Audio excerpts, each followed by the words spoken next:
In the Minotaur's Labyrinth by Shadbolt.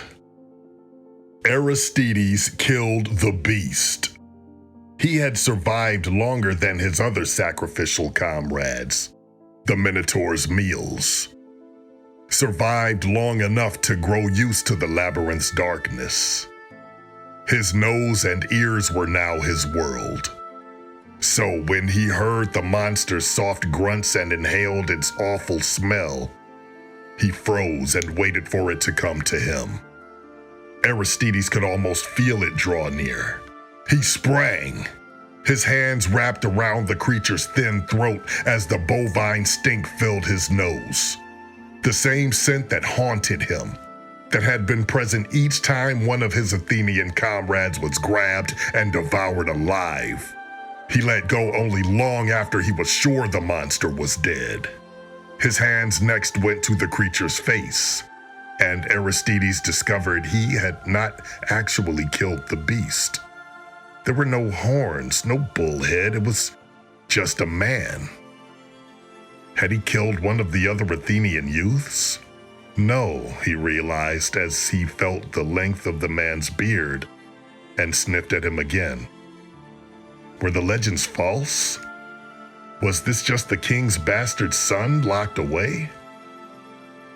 He didn't ponder that for too long. However, as he began walking down the corridors, choosing directions at random, he moved to other lines of thinking. Were any of the Athenians he had entered with still alive?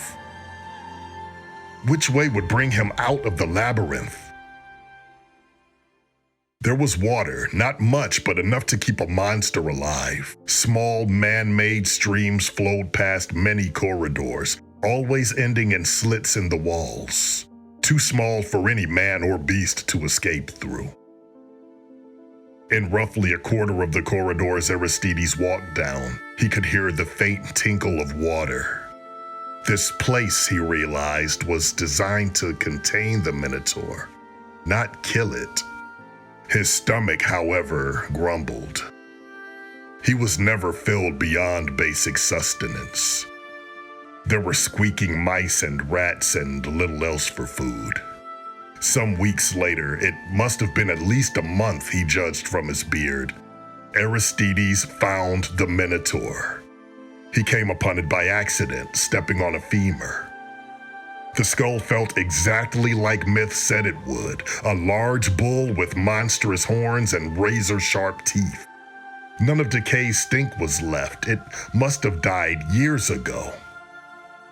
The man had killed it and taken its place.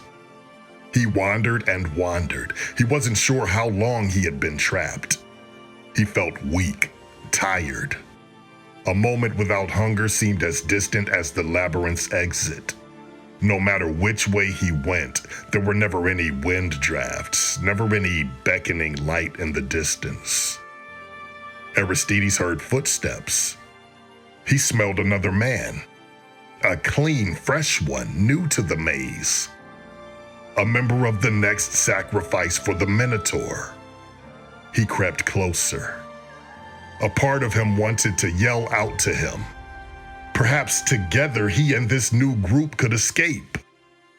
But another part demanded silence. His hunger burned like it never had before. It ached. It commanded. Theseus heard the approaching footsteps. He readied his sword and swung.